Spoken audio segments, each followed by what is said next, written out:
Estamos en Alar del Rey, en la provincia de Palencia, desde donde vamos a comenzar nuestro recorrido. Trazar la ruta del canal es sumergirse en las aguas de la historia que nos lleva. Y si ciertamente el canal no llega hasta el mar, también es cierto que una Castilla sin mar un día fue dueña de los océanos. En su espléndido libro, Castilla en Canal, el escritor Raúl Guerra Garrido dice una frase que no deja de darme vueltas. Dice, Castilla quiere decir tierra de castillos. Y su canal fue su castillo más insólito, majestuoso e intencionado. Un castillo que movilizara sus someras y escasas aguas para hacerlas navegables y alcanzar así, ya embarcados, la mar de sus ancestros. Bueno, Raúl, hola, ¿qué tal? Muchísimas gracias. Muy bien. Por acudir a nuestra llamada. Bueno, faltaría más. Es que tu libro, una vez leído, te arrastra. No puedes por menos de decir, esto yo tengo que recorrerlo también un día. ¿A ti qué te impulsó? Bueno, pues la verdad que la misma sensación, pero antes de escribirlo. Claro. Yo creo que era como un desafío, ¿no? Cuando cruzas por carretera el canal, solo ves un letrero que pone obra de ingeniería hidráulica del siglo XVIII. Bueno, pero hay mucho más, ¿no? Verdaderamente es una obra de ingeniería hidráulica, pero para mí es después de descubrirlo andando, es la gran epopeya civil, o sea, de obra cívica, por lo tanto civilizadora, del siglo XVIII, de la Ilustración. La idea de los ilustrados era poner en pie Castilla, volver a que fuese el granero de España y sacarlo al mar, ¿no? Y entonces el canal es una vía de navegación para salir al mar. Oye, ¿y tu libro ha servido también de acicate para que, bueno, toda esta zona del canal hayan tomado conciencia y hayan dicho, bueno, esto hay que conservarlo, hay que mejorarlo, porque claro, son verdad, mucho tiempo de canal y eso ha tenido que sufrir mucho deterioro. Hombre, yo creo que el libro sí que fue, es verdad, fue como un revulsivo y sí que es verdad que empezando por la misma Confederación Hidrográfica del Duero, pues se lo tomó más en serio, las diputaciones. Es que antes yo creo que ni figuraba en las guías de las juntas autonómicas como como un paseo turístico, ¿no? Sí, sí. Pues yo creo que lo verdaderamente que puede cuajar es su naturaleza de senda, de peregrinaje laico, el cruce con el peregrinaje sagrado y el recorrer el peregrinaje, de recorrer la Ilustración. No se tiene muchas veces la oportunidad de volver a un siglo pasado, ¿no? Es la máquina del tiempo y hacer el canal es pasearse por el siglo XVIII y por las luces concretamente, ¿no?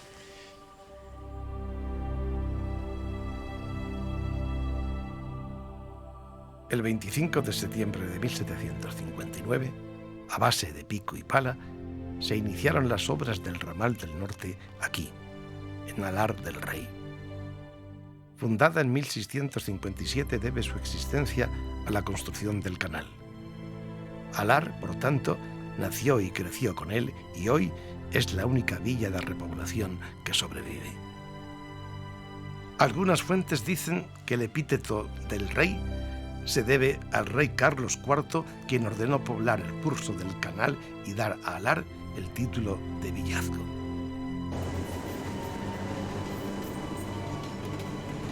Es un pueblo tranquilo, de calles amplias y limpias, algo solitarias todavía a esta temprana hora. Su iglesia parroquial de Nuestra Señora del Carmen, de estilo neorrománico, en el centro de la ciudad, fue construida en el siglo XIX debido al gran aumento de población que se dio una vez que comenzó la navegación por el Canal de Castilla. La torre del campanario se debe al arquitecto palentino Jerónimo Arroyo y fue construida con posterioridad. Descansa sobre 3 arcos con capiteles que dan acceso a la puerta principal.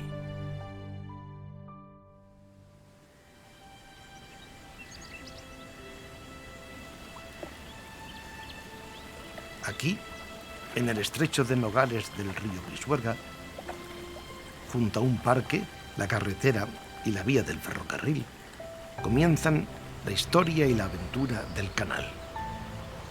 En una de las orillas de este bellísimo paraje natural que forma el río Pisuerga a su paso por esta localidad, nace el Canal de Castilla.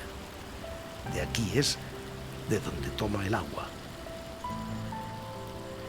A unos 200 metros, en el que se conoce como Puente de la Coneja, se encuentra la primera retención y algo más abajo, la dársena. Ambos fueron y son uno de los enclaves más importantes del Canal de Castilla. Esta dársena fue probablemente la más concurrida durante el tiempo en que estuvo activo el canal, pues era el destino último de la mayoría de las barcazas que transportaban las mercancías producidas en las riberas de los tres ramales. Además de la enorme riqueza histórica de los pueblos ribereños, el Canal de Castilla ofrece una gran cantidad de posibilidades deportivas y de ocio. En este sentido, uno de los eventos más importantes lo encontramos también en las proximidades de Alar del Rey. Aquí, anualmente, cada 15 de agosto y realizado por el Centro de Iniciativas Turísticas, tiene lugar una famosa competición, el Descenso Internacional del Pisuerga en Piragua.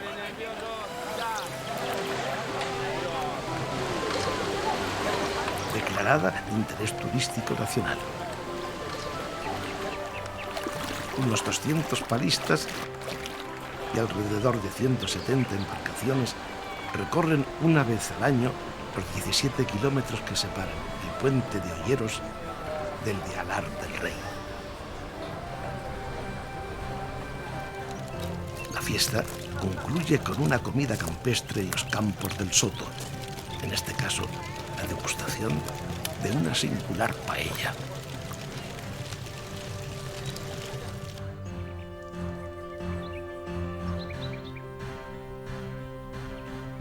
El ramal del norte dispone de 24 esclusas a lo largo de los 75 kilómetros que separan Alar del Rey de Ribas de Campos. La primera está en el barrio de San Vicente, todavía en el término municipal de Alar del Rey. Es ovalada y de un solo salto. Junto a ella todavía podemos ver las ruinas de una antigua central hidroeléctrica.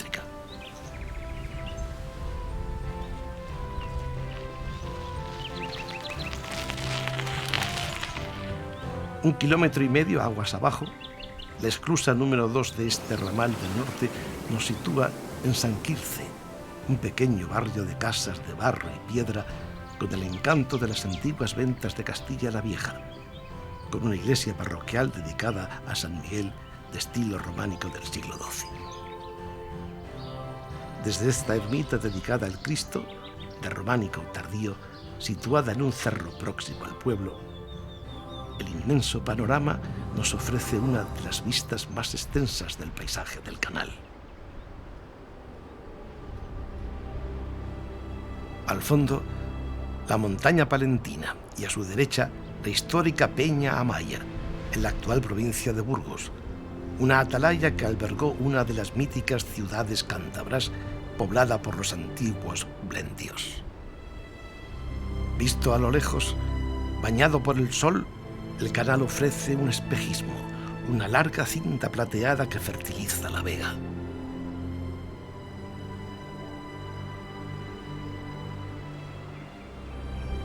En apenas un kilómetro nos encontramos en la esclusa 3. Y aquí, en la cuarta, ya en Herrera de Pisuerga, encontramos un par de casas de turismo rural y una central eléctrica hace ya mucho tiempo en desuso, pero recientemente restaurada para que viajeros y turistas puedan descubrir cómo funcionaban estos viejos ingenios.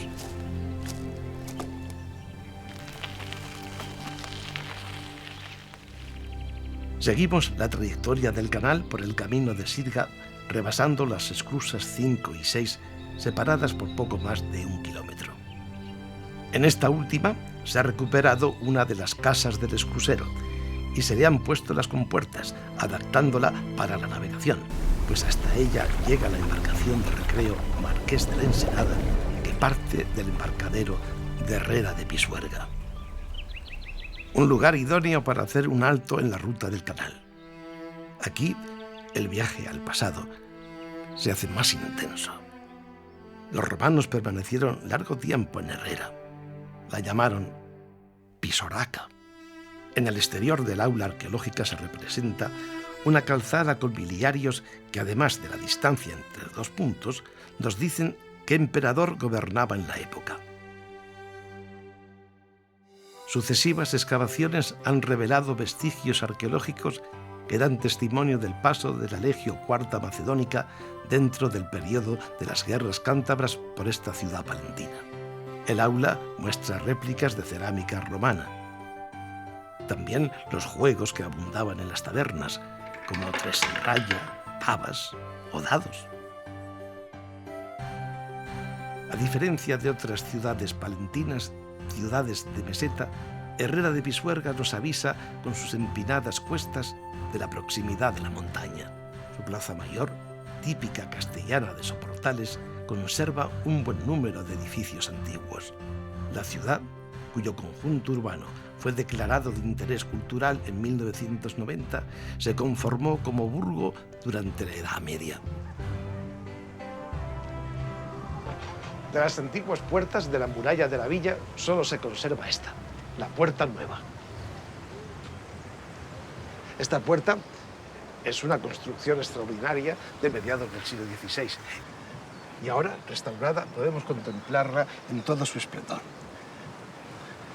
En su muro exhibe el escudo de la familia Fernández de Velasco, adornado con la Orden del Toisón de Oro, de la que, por cierto, también fue miembro el Marqués de la Ensenada, primer ideólogo e impulsor del canal. La cara interior presenta una hornacina con la imagen de la Virgen de la Piedad en piedra. En el siglo XV y durante varias fases se construye la parroquia de Santa Ana y en el XVIII la ermita de la Piedad. De origen medieval, pero la fábrica que contemplamos es del XVIII. Y entre 1900 y 1902 el artista palentino Mariano Lantada decoró los muros de la ermita con pinturas que recrean los dolores de la Virgen. El resultado, cuando uno lo ve por primera vez y traspasa esa puerta, es de asombro, es bellísimo. Hay una calidad cromática en toda la ermita que nos deja realmente sorprendidos. Antes de continuar camino, visitamos el Parque de Herrera, situado a orillas del río Burejo. En el centro se encuentra la Puerta de Aguilar, torreón reconstruido del siglo XVI que formaba parte de la muralla, y junto a él el zoo municipal, dedicado principalmente al mundo de las aves. Ya a la salida de la ciudad nos encontramos con este particular monumento al cangrejo. Aquí se instauró en 1972 el Festival del Cangrejo, un festival gastronómico que ha alcanzado especial relevancia en la zona. Muy cerca de Herrera se encuentra la Presa del Rey, punto en el que se cruzan el río Pisuerga y el canal. Podríamos decir que son las presas las que amansan al río y permiten el fluir tranquilo de las aguas que surcamos. La Presa del Rey hizo necesaria, para impedir la inundación del canal por las aguas del Pisuerga, la construcción de la segunda retención, conocida como la de San Andrés. Este complejo hidráulico tiene más de 200 años. Todavía sigue cumpliendo su función dentro de la historia y la vida del canal. Sus dos casetas rectangulares y un puente de 3 arcadas para facilitar la comunicación de los dos márgenes se puede ver desde la carretera.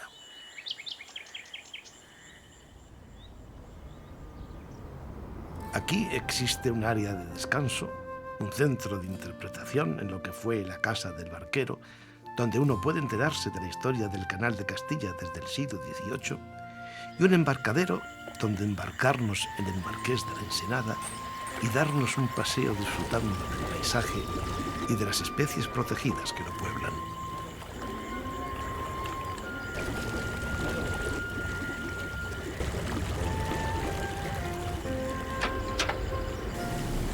Es un espacio ideal para disfrutar del Canal de Castilla.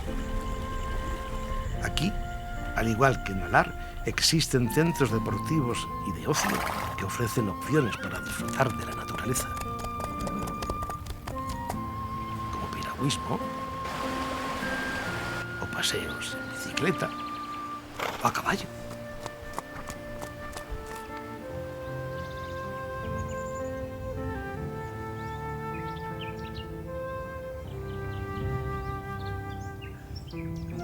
A poco más de 1 kilómetro se encuentra la esclusa número 7 y las ruinas del Batán del Rey, por el que toma el nombre la zona. Aunque no entraba dentro de los planes de uso del Canal de Castilla, el aprovechamiento industrial se convirtió en uno de los más importantes y rentables. Aquí, en la esclusa número 7, aprovechando la fuerza motriz del agua, se estableció una fábrica de cueros, el Batán del Rey, de la que todavía vemos lienzos de sus muros en pie.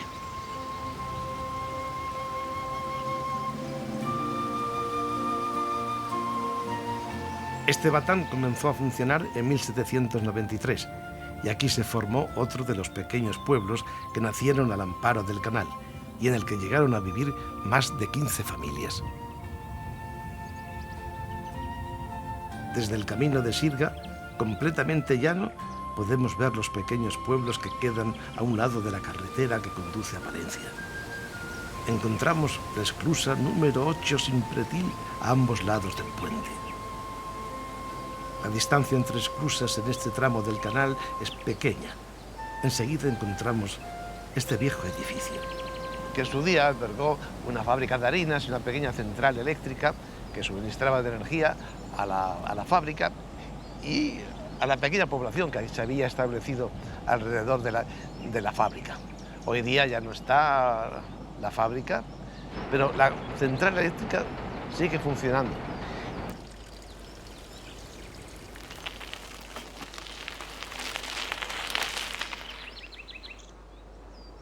El canal entra muy brevemente en la provincia de Burgos. La esclusa 10, en Castrillo del río Pisuerga, se encuentra en territorio burgalés, pero lo abandona enseguida para entrar de nuevo en Palencia.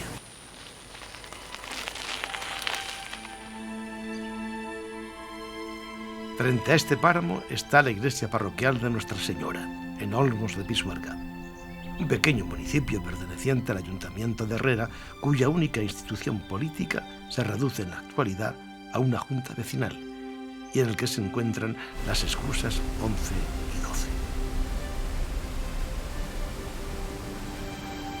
Al llegar a la esclusa número 13, en el término municipal de Naveros de Pisuerga, además de su molino, hoy en estado de ruina, acequias, páramos y choperas nos dan la bienvenida.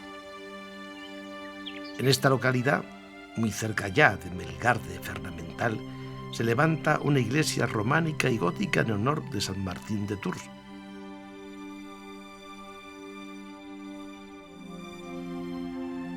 Y este monumento pretende rendir un pequeño pero orgulloso homenaje a la vida de la mujer rural.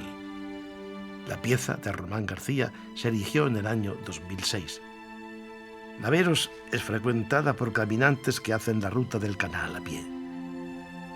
Aquí el ocio se comparte con el silencio, con la quietud de las aguas mansas y con el deporte de la pesca.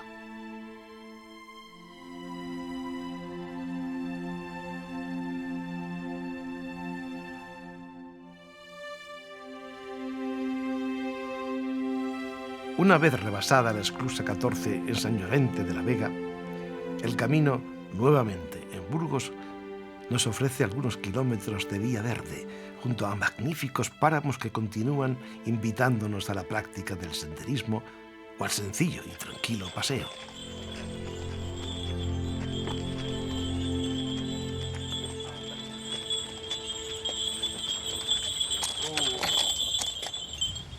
Por si fueran pocos los encantos que vamos a encontrar en el viaje por el Canal de Castilla, en Melgar de Fernamental encontramos además una espléndida casa rural donde Inmaculada nos obsequiará con un delicioso bizcocho y Tomás Sánchez nos dará un paseíto en este carro tirado por este hermoso ejemplar de yegua hispano-bretona que responde al nombre de Percha. ¿Qué les parece?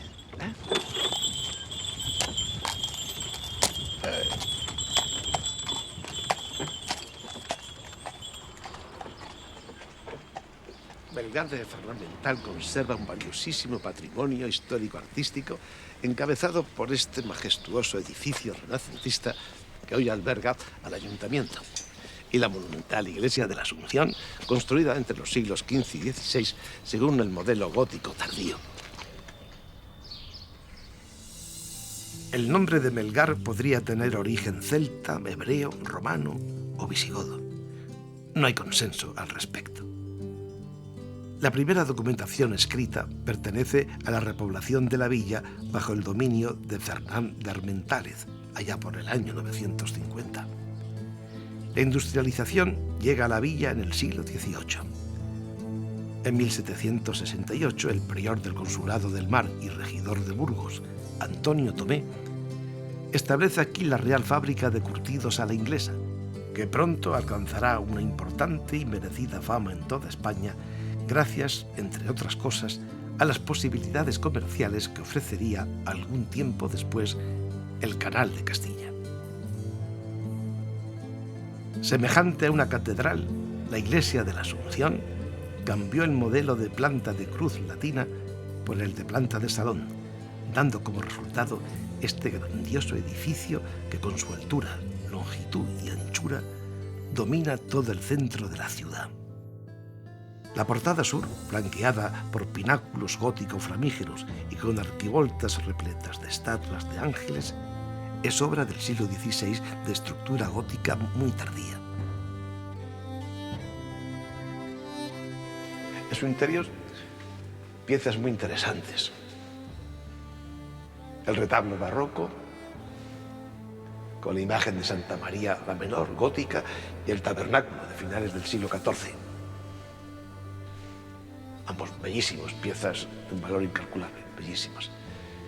El coro, también del siglo XVIII, pero con la peculiaridad de que está hecho en madera de nogal labrada. Ya no era propio de esa época hacer trabajos así. Tiene 21 sitiales. Y el espectacular órgano representativo de la escuela castellana y que, puesto en funcionamiento, nos transporta a los cielos. Una obra asombrosa, preciosa. Y en una de sus capillas, el grupo de la Adoración de los Reyes, de autor anónimo finales del siglo XV, principios del XVI. Es un grupo magnífico, en madera policromada, y ha participado en varias exposiciones de las edades del hombre, y también ha sido exhibido fuera de España. Es un grupo escultórico muy considerado.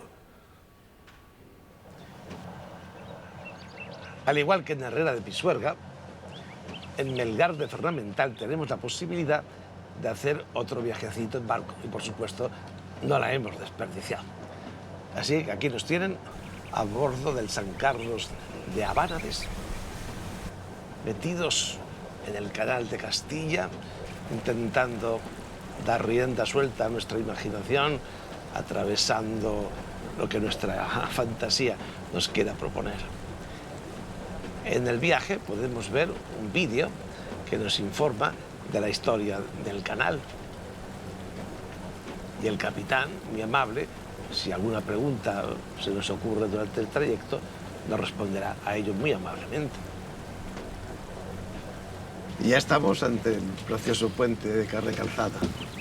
Sí, que como se pueden apreciar todavía los arcenes por donde pasaban las mulas. Estos aquí. Sí, estos, los dos laterales. Sí. Entonces, habría tráfico en las dos direcciones. Tendríamos aguas arriba, sería por la margen izquierda, y aguas abajo por la margen derecha. Aquí es donde se aprecian perfectamente los arcenes, por donde pasaban las mulas.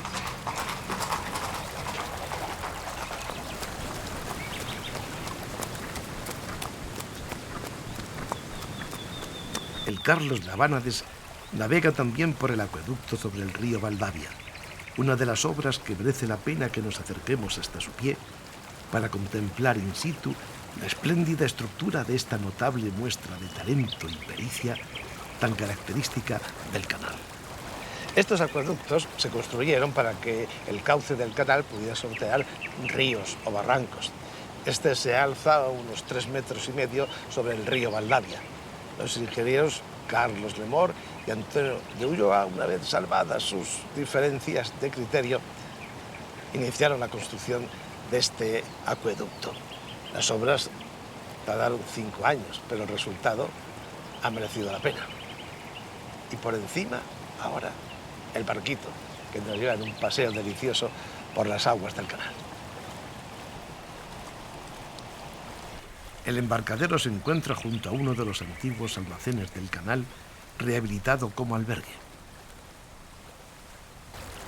Muy cerca de aquí se levantó el poblado de San Carlos de Abánades.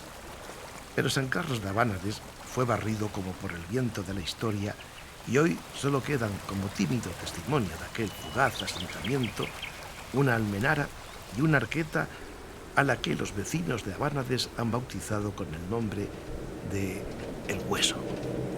Y ahora llegaremos allá. Esto sería la recta del Hueso, pasando la curva. Y al fondo ya sería media recta, sería ya provincia de Palencia. Y al fondo sería Osorno, el pueblecito que se ve es Osorno.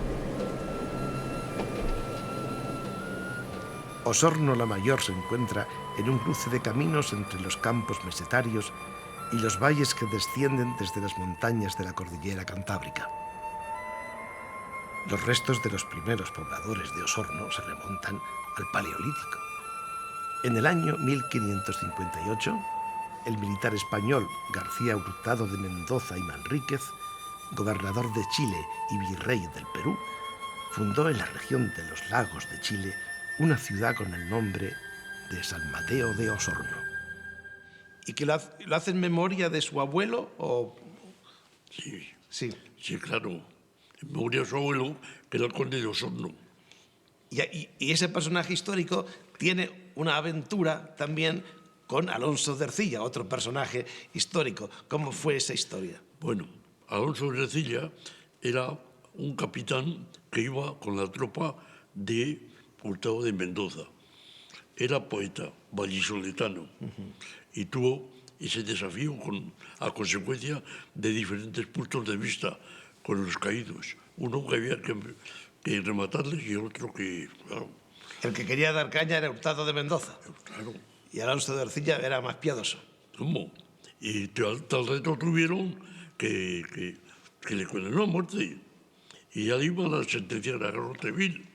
Y hasta que intervino una señora, se supone que alguna que tenía amistad con Hurtado de Mendoza, que se llamaba Tegualda, y esa me dio y se salvó. Pero Ercilla no perdonó la humillación. Y en su célebre poema, la Araucana, no mencionó a Osorno ni una sola vez. Se las apañó para hacer todo el poema sin que Osorno apareciera nunca. Pues muchas gracias, don Luis, por su testimonio. Se lo agradezco muchísimo. Entre los monumentos que cabe visitar en Osorno encontramos la iglesia parroquial de estilo gótico, levantada en el siglo XV. Las tropas napoleónicas incendiaron parte de ella y del archivo parroquial. En Osorno se siente gran devoción por la Virgen del Ronte, cuya imagen del siglo XIII se conserva aquí. Cuenta con una extraordinaria pila bautismal románica situada a los pies de la nave de la epístola. Su altar mayor contiene buenas tallas del siglo XVI de Felipe Bigarni.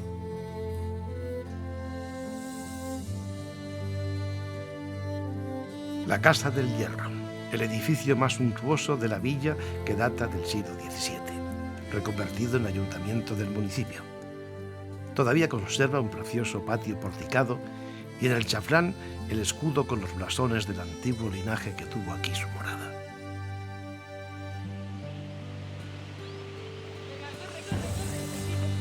Al lado de la obra más importante hidráulica del siglo XVIII, el Canal de Castilla, Castilla va a hacer una obra digna del siglo XXI, una planta de generación eléctrica con biomasa. Marcos, y en estas tierras de Osorno, ahora con este sol de la tarde, ¿se van a estropear por la fábrica que vais a montar aquí? No, en absoluto. La planta lo que cuida mucho es, por un lado, el impacto visual y luego, sobre todo, es una planta que desde un punto de vista medioambiental pues tiene efectos muy positivos en el entorno. Y el canal, el agua del canal, tiene su relación con la instalación de la planta aquí también. El agua del canal interviene y además uno de los efectos positivos que tiene la tecnología de ECO2 es que es un circuito cerrado de agua y por lo tanto el consumo de agua es mínimo. Luego el impacto para el canal de Castilla es muy reducido, ¿no? ¿Y biomasa? ¿Qué se utiliza aquí para biomasa? La biomasa que utilizamos es la biomasa que no se utiliza para otras cosas, como la ganadería, por ejemplo. Principalmente el suministro o la biomasa que se va a utilizar va a ser la paja de cereal. ¿Y los residuos, tengo entendido, que se pueden utilizar como fertilizantes? Eso es, la paja entra, se quema, calienta el agua y una vez que se ha quemado, la ceniza va a un depósito y el depósito de ceniza se utiliza como fertilizantes. Pues, enhorabuena por vuestro proyecto, que todo vaya muy bien.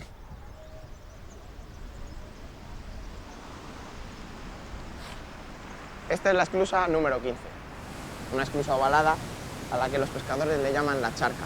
Ya estamos cerca del puente de Cabañas. Vámonos.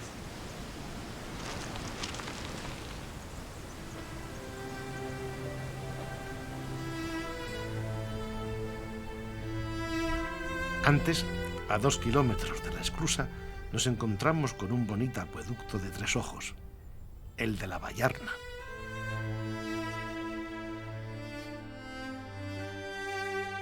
Y 1 kilómetro más abajo, el puente de Cabañas ofrece a su derecha una fantástica vista, casi podría uno decir que estratégica, pues desde aquí dominamos de un solo vistazo la localidad de Cabañas de Castilla, con su torre señorial que vigila la llanura. En la misma dirección, un poco más lejos, encontramos también Santillana de Campos, feudo en tiempos del Marqués de las Serranías. En el camino que une el puente de Cabañas y el de Requena de Campos, a donde nos dirigimos para continuar desde allí a Boadilla del Camino, vamos a encontrar varios acueductos y una serie de almenaras. Estas pequeñas casetas guardan los mecanismos de cierre o apertura que permiten la salida del agua a las acequias de riego. Nos llama la atención estos pinos que encontramos en la misma orilla. Son los únicos que veremos a lo largo del recorrido. Requena de Campos es un pequeño municipio de casas de adobe y ladrillo con cierto toque de señorío. Su iglesia, dedicada a San Miguel, es un edificio de una sola nave con planta de cruz latina, cubierta de bóveda de crucero y con retablo renacentista. En un lateral de la plaza, el poeta recientemente fallecido, Ceferino Puebla, tiene la fachada de la que fue su casa decorada con dibujos geométricos de colores.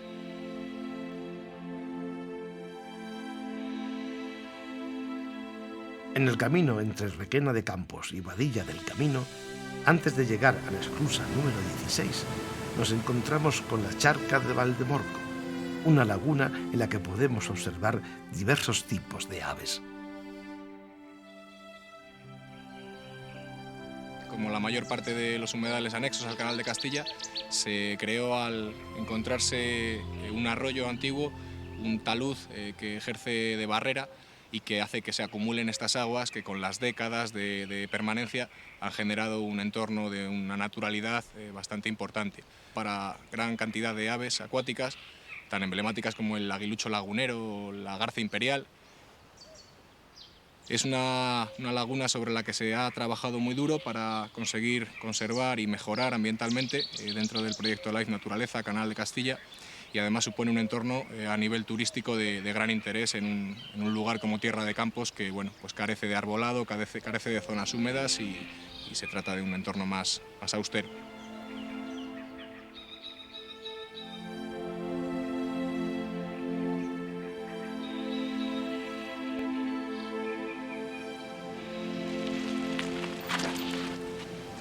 Tras pasar la esclusa número 16, en el margen derecho del canal, descubrimos esta gran explanada completamente inundada. Un gran paraíso para las aves acuáticas que pueblan esta zona. A 1,5 kilómetros de aquí encontramos el pueblo de Boadilla del Camino. Si tomamos aquel sendero a la izquierda, llegaremos a la villa por una senda bordeada de una espesa vegetación.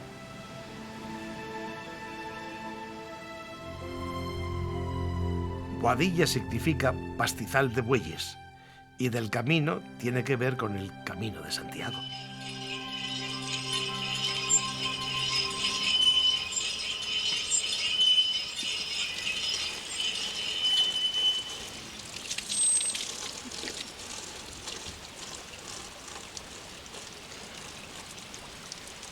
Buena, es buena el agua.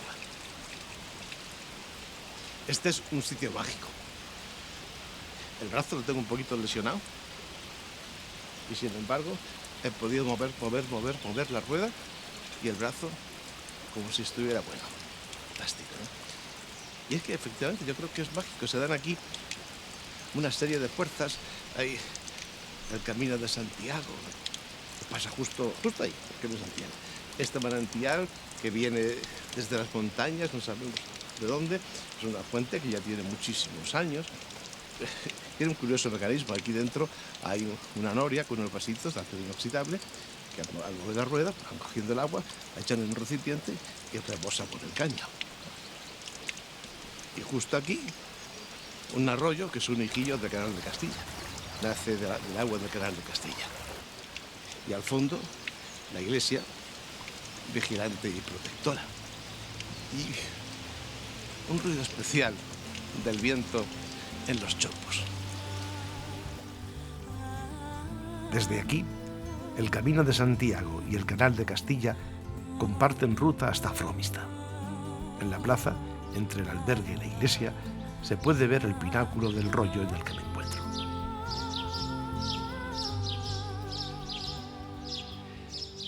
Este rollo, gótico francés, en piedra labrada, a la entrada de Boadilla del Camino, representa la libertad jurisdiccional de la villa por decreto del rey Enrique IV. Fechado entre los siglos XV y XVI, se asienta sobre un basamento circular de 5 escalones y se remata con un pináculo apiramidado. Señalaba, como otras columnas similares, los límites de territorio entre las diferentes villas y señoríos. Pero también tenía otros menesteres. Aquí se ataban con cadenas a los reos para ser expuestos a la vergüenza pública antes de ser ajusticiados. De aquí viene el nombre de poner en la picota a alguien. Costumbres de otros tiempos. Además del oscuro y postrero pedestal de tantas almas que acabamos de ver, Boadilla nos sorprende con esta iglesia de Nuestra Señora de la Asunción, declarada Monumento Histórico-Artístico en 1981.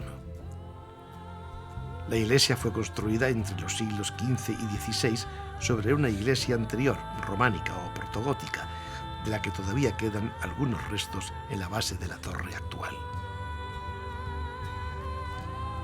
El retablo mayor está dedicado a la Virgen.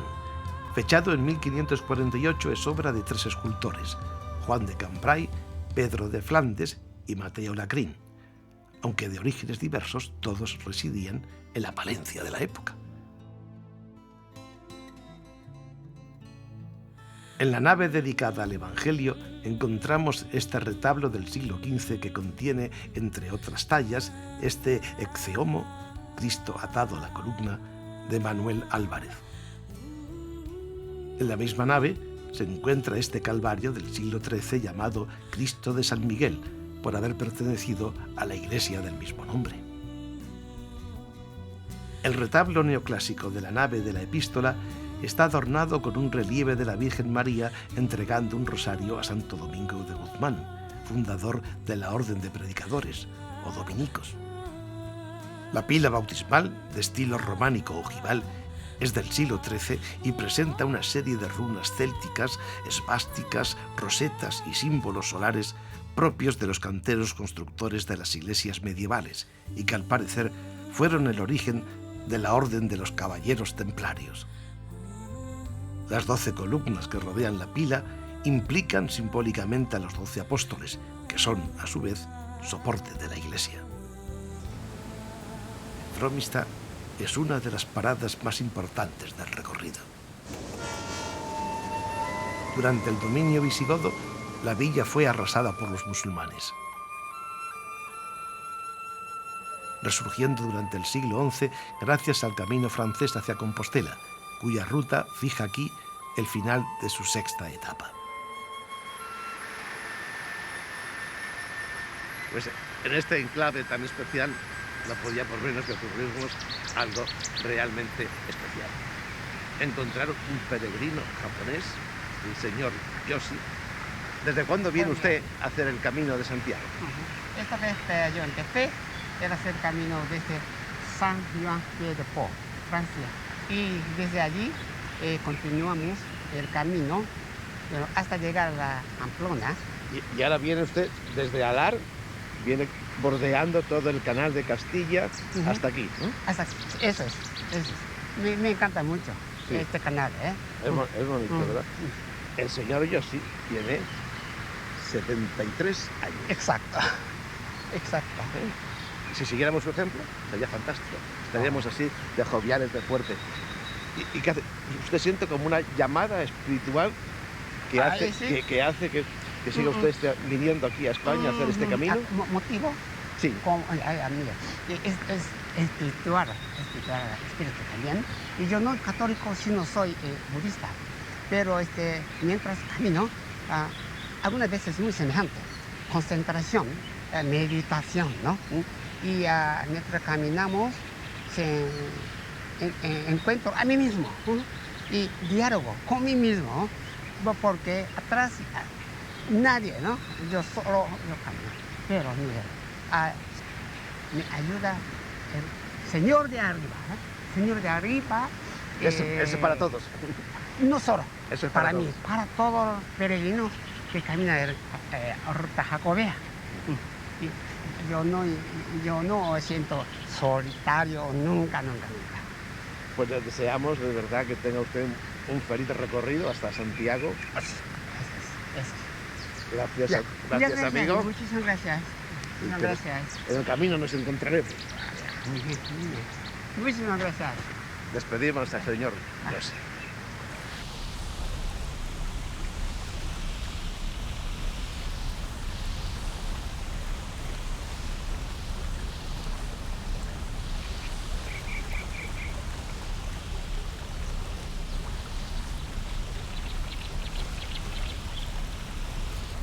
Estamos al borde de la espectacular esclusa cuádruple de Fromista. Sus 4 balsas ovaladas salvan un desnivel de casi 15 metros. Pero aparte de eso es que este lugar es muy especial. Aquí se produce un interesante cruce de caminos. El cruce de la razón y la fe, el camino de la fe, el camino de Santiago. Y que en España la fe y la razón se crucen y se encuentren sin ser a cristazo limpio, verdaderamente tiene mucho mérito. Y están simbolizados para mí en 2 cosas que, por lo menos histórico-artísticamente, tienen una fuerza increíble. Esas 4 esclusas sucesivas, que van de la 20 a la 17, son fastuosas y son la razón, la ilustración, lo que con el trabajo y el sentido común puede hacer que el hombre sea dueño de su historia. Y ahí a la nuestra derecha está la iglesia de San Martín, que es un alarde del románico, que es el alarde de las edades del hombre siendo el hombre Jesucristo, ¿no? Que es otra cosa. Puede datarse su construcción en el último tercio del siglo XI. Naturalmente ha tenido que sufrir algunos arreglos. A lo largo de los siglos, entre incendios, guerras, algunas de las cosas se deshicieron. Pero ha sido reconstruida, a mi juicio, bien. Sé que hay una polémica grande con esta restauración, pero a mí me parece que bien. Y tal como está en su estado actual, nos permite, yo creo que, disfrutar de la belleza y la armonía del arte románico. Su construcción fue patrocinada por la reina Doña Mayor de Castilla, viuda de Sancho III de Navarra. San Martín es pequeña. Consta de 3 naves rematadas por ábsides semicirculares. Cuenta con medio centenar de grandes capiteles de temática vegetal, historiada y escenas bíblicas. La expulsión del paraíso, la fábula de la zorra y el cuervo o la adoración de los Reyes Magos son algunos de ellos. Y en el ábside central, una escultura de Santiago en madera policromada del siglo XVI. Y un Cristo de finales del siglo XIII, también de madera. Fromista, porque para mí tiene ese nombre una resonancia historia. Fromista. Fromista ¿Es romano? Es romano, sí, viene de fromentum, que es grano de trigo, ¿no? Y bueno, tiene mucho que ver con toda la historia que estamos hablando, ¿no? De cómo el canal quiere poner en pie en el 18 lo que podía ser el granero de España, ese granero de Castilla, porque si no se movía el producto, el grano, la harina, etcétera, no servía para nada, ¿no? Que Santa de los marineros, de aquí, de tierra adentro. Bueno, y es curioso que de muy tierra adentro de Fromista sea San Telmo, que es el patrón de la mar océano, ¿no?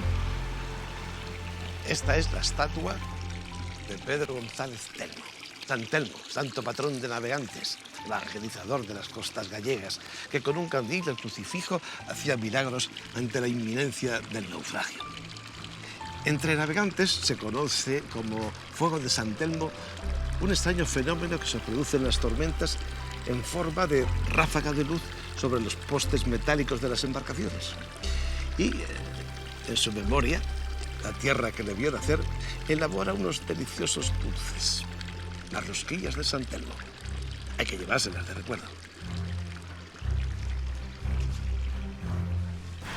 Nunca he tenido afán de proselitismo, pero creo que para todos los españoles, como para los islamistas y musulmanes, el ir a la Meca una vez en la vida, yo creo que venir a Fromista por lo menos una vez en la vida, como el lugar de meditación en este cruce, es una idea, por lo menos una idea muy aconsejable.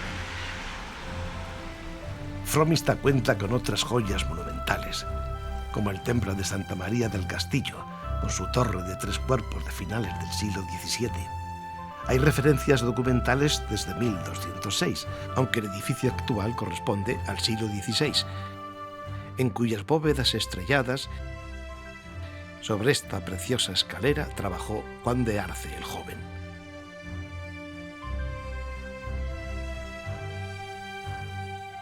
O la iglesia parroquial de San Pedro, de estilo gótico. A lo largo de los siglos por aquí han pasado millones de peregrinos.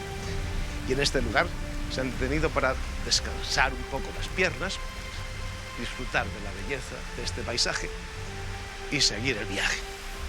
Nosotros también vamos a continuar con nuestro camino. Todavía tenemos muchas cosas que ver. Al emprender la marcha por este tramo del canal, pasamos por la esclusa 21 y poco después por el acueducto sobre el río Ucieza. Antes de llegar a Calahorra de Rivas, donde termina este ramal del norte, cruzamos varios municipios con importantes monumentos. El primero de ellos es Piña de Campos, localidad de casas solariegas y típica sobriedad castellana, cuya iglesia de piedra y ladrillo, que data del siglo XVI, posee una buena colección de antiguos retablos. Y una reja del siglo XVI que presenta un gran medallón con la efigie de Santiago Peregrino. Este es el ramal del norte, discurriendo por el término municipal de Piña. Aquí había una antigua dársena, que ha sido una pena que se haya abandonado. El sitio, de todos los que hay a lo largo del canal, es de una belleza serena, pacífica, que invita a sentarse aquí. Yo creo que por eso lo han hecho. Antes que yo, habrá pensado mucha gente que era un sitio ideal para tener un banco, sentarse y aquí ver cómo pasan las horas, ver esta metáfora del agua corriendo, que es la metáfora de nuestra vida. Ese puente reflejándose en esas aguas. Un sitio ideal, como he dicho antes. A lo lejos, habiendo pasado ya Piña de Campos, descubrimos otras dos importantes iglesias, ambas góticas. La de San Hipólito el Real, en el municipio de Tamara, iniciada en el siglo XIII, y la de San Juan, que pertenece a la pequeña localidad de Santoyo.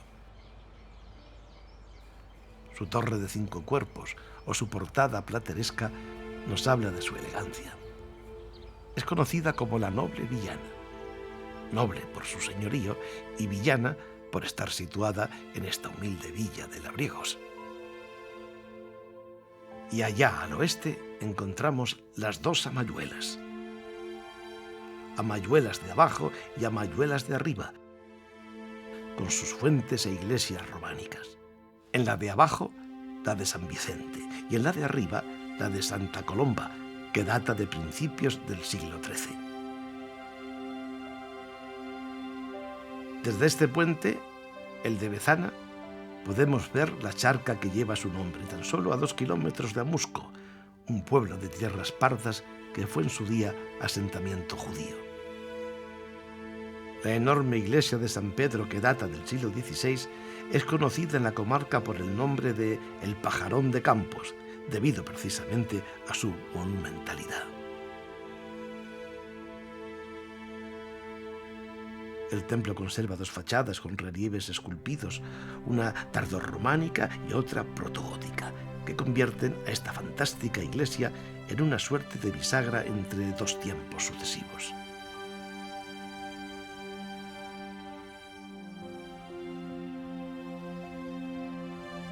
En las afueras del mismo Amusco se halla la ermita de Nuestra Señora de las Fuentes, una muestra de románico entre los siglos XII y XIII increíblemente bien conservada, que alberga varias obras notables. Un púlpito mudéjar,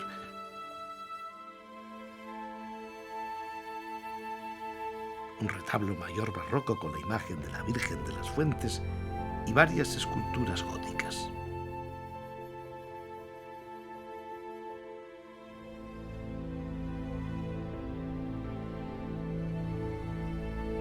Hemos dejado atrás Amusco y nos situamos en el camino de Sirga del margen derecho del canal. Ante nosotros se abre la laguna de la Toja. Es una de las más grandes que podemos encontrar y es la más profunda de todo este tramo del Canal de Castilla. Cuando dices profunda...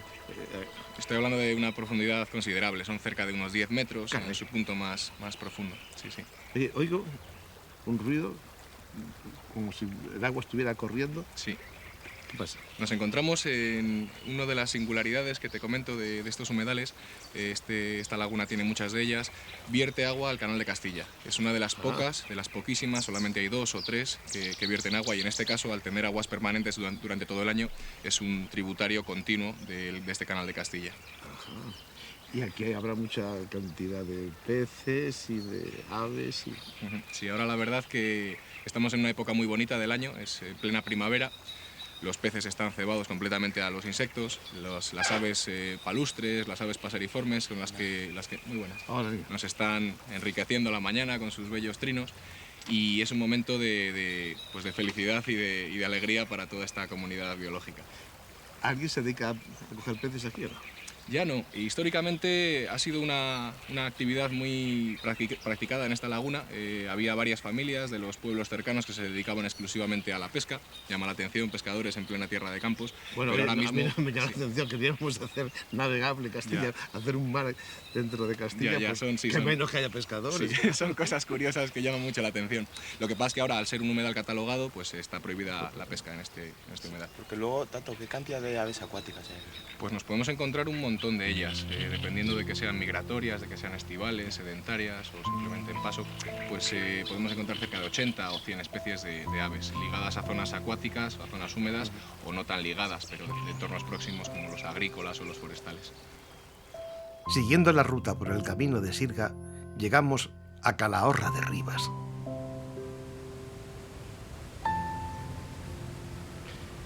Este monumento fue erigido en 1791 como testigo del enlace entre el ramal del norte y el ramal de Campos.